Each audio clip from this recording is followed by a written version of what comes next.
Нас пригласил Михаил Павлович к себе. Мы все обговорили, конструктивно все это. Просьба, не надо выплескивать свои плохие эмоции на Зеленодольск. Зеленодольск в лице нашего главы Михаила Павловича старается и будет стараться помогать ребятам. В принципе, это наша общая задача. Так что еще раз просьба, негативные вот эти видео, которые выгодны используют наши враги, не ссылайте больше, прекращайте вот это все панику. Неприятно. Константин Леонидович, директор ООО «Икар ЛТД». Конечно, мне неловко сложилась ситуация, даже не понимаю, почему так произошло. Вот. Но надеюсь, что в следующей поставке машин мы уже сделаем более лучше, более качественно. Вот. Поэтому я хочу, чтобы зеленодольцы действительно сплотились рядом, победу будет за нами.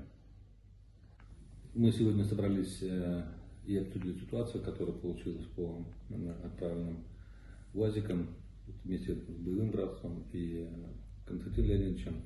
Проговорили, обсудили. Мы примем необходимые меры и внесем некие регламенты, чтобы, когда дело касается отправки на передовую, наше боевое братство от начала до конца эту ситуацию контролировали.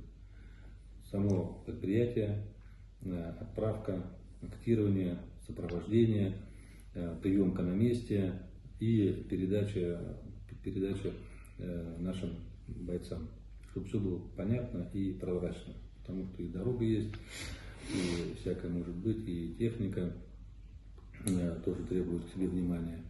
Из данной ситуации мы сделаем выводы, работу мы продолжим, нас ничто не сможет остановить.